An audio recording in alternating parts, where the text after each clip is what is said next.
Falando dessa goleada do Flamengo, teve gol de Pedro, de Gabigol, de Fabrício Bruno. Gol pra tudo que é lado, Fernando Campos. Boa noite. Muito boa noite, Abel, Marra, prazer estar aqui, o Djalminha também, grande craque. Pois é, rodada movimentada, pênaltis, VAR trabalhando, gols no Maracanã, ótimo público, Gabigol e Pedro marcando, brilhando, Matheus França muito bem no primeiro tempo, o Vitor Pereira deu uma rodada no elenco.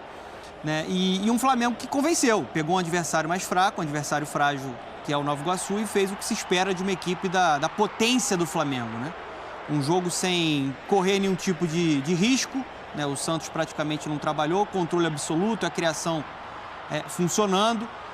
Gostei muito do jogo do Mateuzinho pelo lado direito, dando assistência, ele que faz essa jogada aí pro gol do Pedro. E aí me perdoa aqui a interrupção, aí tem uma disputa, Tem. No Mateuzinho tem uma disputa. Eu acho que o Varela não é uma unanimidade, O Rodinei era uma unanimidade na última temporada por tudo que ele jogou. E agora tem uma disputa maior, O Mateuzinho conseguiu ir muito bem nessa partida, assim como o Felipe Luiz, Voltando bem pelo lado esquerdo, mas esse é unanimidade, todo mundo já conhece o que ele pode fazer. Acho que de ponto positivo uma melhora física do Flamengo. O Vitor Pereira já pensando muito lá na frente, principalmente no jogo da próxima semana contra o Palmeiras, conseguiu rodar o elenco, dosando alguns jogadores. O Gerson jogando no primeiro tempo, depois descansa no segundo tempo, mesmo com o Matheus França, dando oportunidade para Arrascaeta, para Everton Ribeiro, o Pedro com sequência, o Gabigol entrando muito bem. Então, assim, jogou bem, mostrou uma melhora física e já dá para ver alguns pontos interessantes desse Flamengo na versão Vitor Pereira. Um jogo muito forte pelo lado do campo. O Flamengo funcionou muito bem pelo lado do campo. O Cebolinha, que gera expectativa, vindo da esquerda para dentro, desequilibrando, fez um bom jogo também. Gostei do que eu vi, viu, Abel? Você está falando pelo lado do campo, gol que sai dos pés do Mateuzinho, sim. Do outro lado Felipe Luiz, ou o cruzamento do Everton Cebolinha no gol. Exato. Tivemos 3 gols de cabeça, se eu não estiver enganado. 3 gols de cabeça. Fabrício Bruno, Pedro e Gabigol, obviamente vindo de cruzamentos pela lateral. Djalminha, bem-vindo, como sempre, ao nosso Sport Center. Boa noite, amigo.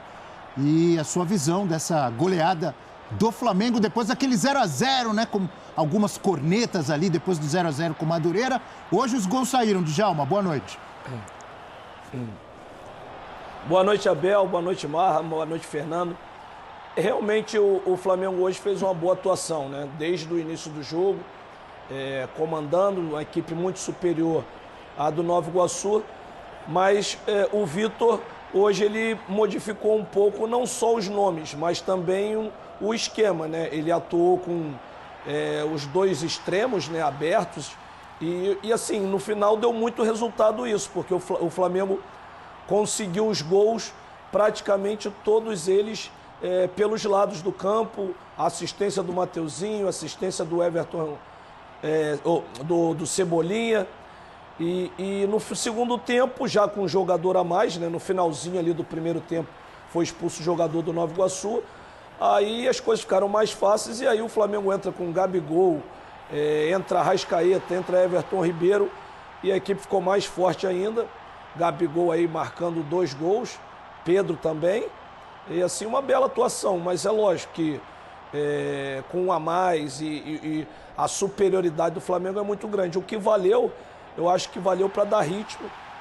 O time já mostrou hoje estar bem melhor na parte física, O Pedro, por exemplo, jogou hoje o tempo inteiro.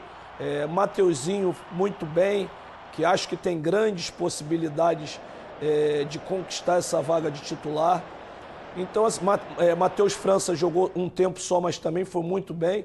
Enfim, Flamengo colocou praticamente todo mundo para jogar, mas... O que mais assim, me chamou a atenção foi o Vitor Pereira não mudar só os jogadores no início do jogo. Ele mudou o esquema, que ele gosta muito de jogar com esses 2 extremos, mas que com a formação oficial, digamos assim, o time titular, fica difícil para ele fazer isso. É óbvio que tudo isso faz parte da preparação do Flamengo para o Mundial, para a Supercopa, não querendo tirar a importância que o campeonato estadual tem, mas é óbvio que os grandes objetivos do Flamengo são, no momento, a Supercopa e o Mundial, que já começa em fevereiro. Daqui a pouco, inclusive, a gente vai mostrar o caminho do Flamengo, que já está chegando a hora do Mundial, né? E no fim de semana que vem, no sábado que vem, já tem a Supercopa contra o Palmeiras. Então, 0-0 com o Madureira. Hoje, esse 5-0. Tudo isso faz parte da preparação? Você vê assim, sim, Mário Marra? E acho que o ponto é afastar qualquer tipo de chatice nesse início. Porque, sim, o 0-0 contra o Madureira. Cara, tá começando a temporada, os jogadores estão ali, o Madureira jogou para se defender. Mas se tivesse feito um golzinho, ninguém ia falar muita coisa. E eu já sou contra falar alguma coisa, mesmo no 0-0, exatamente por causa disso tudo, né? É um início de temporada. Aí, quando vira a página e no próximo jogo você faz um 5-0, Abel, acabou, sabe? Assim, é paz para trabalhar, tranquilidade para testar jogadores, para dar minutos para jogadores, e é muito importante isso. Quando eu falei de Mateuzinho, quando o Donan estava falando, Fernando Campos, né? Donan, você que sabe. Quando o Donan estava falando Fernando Campos, também chamado carinhosamente de Donan. Pronto. Sobre Varela e Mateuzinho? Sim, porque aí pode estar uma disputa. Sim. O Flamengo não é o elenco do Flamengo, você pode ter muitas disputas, porque tem muito jogador bom. Mas você sabe que dificilmente, pelo pouco tempo que tem para as grandes disputas do ano, o Vitor Pereira vai arrumar muita, assim... Não, ele vai manter mais ou menos o que tem aí, porque daqui a pouco tem Palmeiras, daqui a pouco tem um Mundial, então espera um pouquinho. Depois, com o passar do tempo, ele vai avaliando mais. Mas na direita tem uma disputa. Eu cheguei a pensar no início da temporada que na zaga também. E hoje até o Fabrício Bruno foi lá e fez um gol. Mas não sei se vai ter, sabe? Pablo na área. Vamos lá, daqui a pouco você continua, Mário Marra, porque Pablo já fala lá na zona mista. Para disputar todos os campeonatos. Ô Pablo, estamos ao vivo aqui na ESPN. Queria que você falasse, já projetando o jogo contra o Palmeiras, é claro, a vitória hoje foi importante, mas a grande importância para a torcida rubro-negra é o primeiro título que vai ser disputado lá em Brasília contra o Palmeiras. Palmeiras sem o Scarpa, sem Danilo e o Flamengo reforçado com o Gerson. Queria que você falasse da importância desse jogo, o adversário um pouco desfalcado, né, esse ano, e como está sendo esse início de trabalho com o novo treinador, o Vitor Pereira. Não tem como não falar do jogo contra o Palmeiras, né? Vocês frisam muito isso é normal. Mas vai ser um jogo muito difícil, como todos os anos foi Flamengo e Palmeiras. Duas equipes muito qualificadas, sempre buscando os títulos. Mas estamos nos preparando muito para esse jogo. Sabemos das nossas qualidades, das nossas dificuldades. Estamos trabalhando muito para que conseguimos fazer um grande jogo na final. Mas terça-feira ainda temos mais um jogo para a gente se preparar. E depois desse jogo a gente vamos pensar 100% no Palmeiras. Pesa muito esses desfalques que o Palmeiras está tendo, você deve estar acompanhando. Scarpa era o grande jogador do Palmeiras, talvez foi o melhor jogador do brasileiro, né? E o Danilo, jogador já com potencial de seleção brasileira, enquanto que o Flamengo está mais forte ainda com o Gerson. O Palmeiras sempre vai ser uma equipe com muita qualidade. Com certeza seu treinador vai conseguir colocar em prática o seu futebol, o que ele pensa como equipe. E a gente tem que se preparar, a gente tem que pensar somente no Flamengo, a forma como a gente tem que jogar. E independente se o Palmeiras está com suas dificuldades de montar seu elenco agora ou não. A última pergunta minha, como é que está sendo esse início de trabalho com o Vitor Pereira? O que de diferente ele tem em relação aos outros treinadores que vocês trabalharam? Sendo muito gratificante, é um cara que tem uma noção muito positiva de campo, tem demonstrado isso já nesses primeiros jogos. É claro que é só o começo de um ano, sei lá quantos jogos, 80 jogos no ano. Então está sendo muito positivo, todos nós estamos entendendo a sua forma de pensar do futebol e estamos tentando botar tudo em prática. Pablo, queria que você falasse também um pouco dessa parceria com o Fabrício, né? Porque na temporada passada as coisas foram se construindo no meio do caminho, quando o Flamengo formou 2 times ali para jogar campeonatos diferentes. Agora parte todo mundo em pé de igualdade. É uma dupla que cada vez mais tem sintonia. O Fabrício começou a temporada como um artilheiro também. Queria que você falasse dessa disputa. Ainda tem o Rodrigo, que ainda não jogou. Pô, deixa um golzinho para mim, o Fabrício, né, velho? Cara, a gente tem uma amizade muito positiva ali, né? É até difícil de ter isso no futebol, porque a gente disputa posições, né? Eu, o Fabrício, o Léo, o Davi e o Rodrigo Caio. Mas tem sido muito gratificante ter todos eles em alto nível, faz com que todos nós tenhamos sempre esteja ligado, né? Porque uma brecha que dá ali, um pode chegar e tomar conta. Mas eu e o Fabrício jogamos muitos jogos juntos ano passado, devido a essa mescla de duas equipes no Campeonato Brasileiro. E a gente se entende muito bem, um sabe como joga dentro do campo, então fica mais fácil. E agora eu só espero que ele dê uma oportunidade para mim cabeçar umas bolas também, que tá difícil. Valeu. Obrigado. Aí então, terminada a entrevista aqui. Pode falar, Cícero. Abel, só para confirmar, com vocês, estou aqui em uma posição bem complicada, mas tudo bem. Só para dizer que o Flamengo tem um jogo terça-feira que vai jogar com um time todo de garotos contra o Bangu lá em Volta Redonda, né? Pelo Campeonato Carioca, o 5º jogo. O Flamengo é o líder isolado do Campeonato 10. E isso a gente já enxergava na época do Corinthians. É inegociável você pressionar. Sem a bola você precisa ser competitivo. E ele fala sobre isso. Perdeu, imediatamente tem que ser uma resposta automática. Perdeu, pressiona. Isso ainda não está no ponto ideal e é óbvio que não vai estar, porque você está no início de temporada. Ainda não foi testado, você tem que melhorar fisicamente para você aguentar o jogo intenso que ele pede. Tem uma questão. O Flamengo está perdendo um jogador que sem a bola se sacrificava muito para o melhor funcionamento do time do Dorival na última temporada, que é o João Gomes. Sim, sim. Aí você vai ter que adaptar, provavelmente no meio de campo ideal, Gerson e Thiago Maia. Vai ser a base do meio campo titular. Eu acho até que o Gerson melhorou sem a bola no Olympique de Marseille, mas não é a mesma característica de jogo do João Gomes. O João Gomes morde muito, faz muito bem a cobertura, se apresenta para jogar. Então você tem um caminho, um processo de trabalho para o time se adaptar. E eu acho interessante ele, depois de um 5-0, falar sobre jogo, falar sobre o que ainda esse time ainda precisa para chegar no ponto competitivo máximo. Vai ser um teste muito maior no próximo fim de semana, quando enfrentar um Palmeiras de Abel Ferreira, não tenha dúvida. Djalma, então, 2 temas para você. Um deles esse, que o Fernando falava agora, que é essa necessidade, enfim, ou a importância de o Flamengo ser testar o seu sistema defensivo, sua recomposição. E o outro, Pedro e Gabigol, começando bem a temporada, parece óbvio, os dois jogam muito, já se entrosaram desde o ano passado, mas a gente sabe a importância para um atacante de estar com confiança, de estar fazendo gol, de estar balançando a rede, não é? Não, sem dúvida. Em relação à marcação do Flamengo, essa preocupação do Vitor, ela procede, obviamente, porque já é uma dificuldade desse time do ano passado. Ele sabe que essa equipe, para jogar, para criar, tem muito potencial, mas eu acho que a grande dificuldade é na perda da bola, nessa retomada rápida que esses jogadores eles não têm essas características. Mas se o treinador conseguir colocar isso na cabeça deles, eu vejo a melhor maneira, porque quando você pressiona rápido, quando perde a bola, acho que você soluciona o teu problema mais rápido. Em relação a defender no bloco baixo, eu acho que o Real Madrid e pouquíssimas equipes aqui no Brasil, ou diria o Palmeiras, mas nem o Palmeiras, vai ter a capacidade de colocar esse Flamengo defendendo no bloco baixo.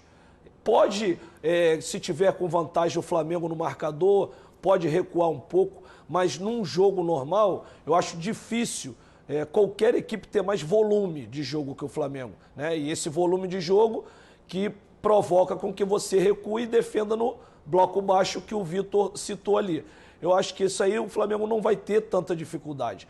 Agora, na retomada de bola, isso tem que melhorar para que essa equipe fique cada vez mais forte, né? Porque ofensivamente ela é fortíssima. Em relação a Pedro e Gabigol, eu acho que vai continuar tudo como antes, os dois brilhando, querendo ou não, né? Mesmo sendo companheiros, tem aquela rivalidade, né? Não é rivalidade negativa, é positiva. Um está com 3, o outro está com 4, o outro quer marcar um gol para igualar, o outro quer passar. E isso só beneficia o Flamengo, supor que os dois agora estão jogando completamente diferentes de posição, né? Porque quando todo mundo dizia que eles não poderiam jogar junto, era porque jogavam praticamente os dois centroavantes. O Gabigol, às vezes, pela direita, mas ele não saía muito da área, isso dificultava. Agora não, agora o Gabigol é outro jogador, ele conseguiu isso, para ele é ótimo, né, para a sua carreira, ele está mais versátil, ele vem armar, ele às vezes busca a bola até antes do meio de campo, e isso facilita para a equipe essa movimentação, mas mesmo assim ele não perdeu o faro do gol. Ele está lá na área e hoje já marcou dois golaços, né, principalmente o primeiro, pegando muito bem ali de esquerda, e o Pedro colocou ali na área, ele tem uma capacidade de finalização muito grande com os pés, né? Que é um jogador alto, mas que é habilidoso, e com a cabeça ele é muito forte. É um Gabigol que sai mais da área, mais solidário, ajudando o time, ajudando o Pedro e que com os 2 gols de hoje passa Tita e se torna o 11º maior artilheiro da história do Flamengo. Ele chega a 136 gols marcados com a camisa rubro-negra. O 10º quem é? Você tem Boa aí, pergunta. Daqui a pouco eu vou trazer para você. Pensei que você tivesse. Vou trazer a informação completa. Sua pergunta foi 10º é o Índio. Acaba de me passar aqui a produção, né? Imagino que tem 9º Zizinho, 8º Leônidas e assim por diante. Nessa temporada ele pode chegar já próximo do top 5. Só para a gente entender dentro de uma média de gols que ele já faz. Dentro de uma média de gols que você imagina que ele vai fazer pelo menos mais de 25 gols nessa temporada. Já tem 3, né, em 2023. Só para a gente entender a dimensão do que é o Gabigol para a geração dele no futebol brasileiro e principalmente no Flamengo. Você tem o Flamengo do Zico, você tem o Flamengo do Gabigol. Ele é o símbolo desse Flamengo. E eu acho fantástico, a gente estava falando sobre a dupla ali com o Pedro, eu acho fantástico como ele se sacrifica e como ele também foi muito importante para consagrar o Pedro. Uhum. Se o Pedro é convocado para uma Copa do Mundo, sim, tem muito do trabalho que o Gabigol fez. Sim. Né? Ele hoje é um jogador mais completo, ele ainda tem a capacidade de finalizar, extremamente decisivo, gosta de jogo grande, hoje marcando um golaço de perna canhota, marcando de cabeça, mas a capacidade que ele tem de gerar jogo com movimentação, trocando passes. Então, assim, é um jogador que eu também acho que tem aquela disputa de artilharia com o Pedro, mas ele potencializa muito o futebol do Pedro. E eu acho isso um gesto grande, um gesto de um cara que entende a camisa que ele está vestindo e entende o que ele representa para o clube. E sobre o gesto grande, eu sei que não é muito popular lembrar do nome do Paulo Souza, mas o Gabigol, na temporada passada, ele foi um cara que desde o início falou, não, o professor está pedindo mais movimentação, estou tentando entregar mais movimentação, tudo. O Gabigol tem uma atitude muito legal com a camisa do Flamengo, cara. Ele poderia estar escorado nos números de gols que ele entrega. Já tem uma história fantástica. Sim. Mas ele quer mais. A gente tem uma tela falando um pouco dessa disputa ali na lateral direita. Acho que o Marra já falou um pouquinho sobre isso, mas a gente tem alguns números. Porque o Mateuzinho pedindo passagem. Eu me lembro que já na temporada passada, se não me engano, em relação ao Rodinei, no início e tal, já tinha essa discussão. O Rodinei acabou dominando ali a posição, fazendo bons jogos e uma ótima temporada. E aí agora já começa a Varela e tal, e o Mateuzinho, olha aí, ó, merece ou não merece ser titular? A gente tem os números dele no jogo de hoje, foram 90 minutos e 2 assistências. Então, participação importante dele no jogo, 57 passes certos, 3 chances criadas e um cruzamento certo de Djalma. Pelo menos ali na lateral direita parece ter uma briga por posição, ou não? Eu acredito que sim. Eu acho que o Mateuzinho, até mesmo no ano passado, quando o Dorival entrou no Flamengo, o Dorival, em alguns jogos no início, colocou o Mateuzinho, em outros jogos o Rodinei, mas o Rodinei cresceu muito de produção e foi aquele ano maravilhoso que ele teve, e o Mateuzinho teve que esperar a sua oportunidade. O Varela, ele ainda não caiu nas graças do torcedor, ele ainda não está com o seu rendimento normal, não vem tendo atuações convincentes, vamos dizer assim, né? Pelo nível que o sarrafo foi deixado pelo Rodinei. Rodinei deixou lá em cima Então o torcedor vai exigir isso, né? Com o plantel que o Flamengo tem, saiu o Rodinei, tem que entrar um melhor, né? Ou do mesmo nível. E eu acho que o Mateuzinho está conseguindo seu espaço, principalmente no aspecto ofensivo, que era muito o que o Rodinei tinha de positivo. O Rodinei até tinha certa dificuldade na marcação, mas entregava muito quando se tratava da parte ofensiva, no apoio. E o Mateuzinho também tem muito essa característica.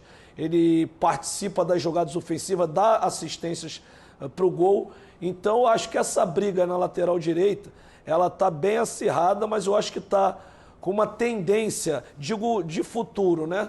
Para o Mateuzinho. Acho que o Varela, de repente, nesse início pode até jogar, né? Porque, na teoria, que o Vitor escalou ali o time titular, o Varela estava.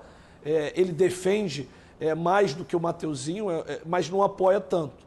Então, acho que essa briga está aberta e eu vejo o Mateuzinho com grande chance.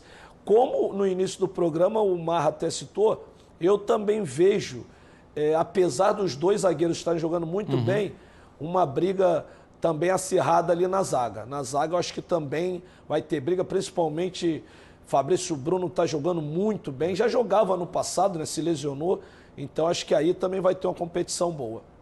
Eu acho que ali é isso, Abel, desculpa te interromper. Imagina. É isso, eu ainda não... Na lateral direita está tendo uma disputa, é muito claro.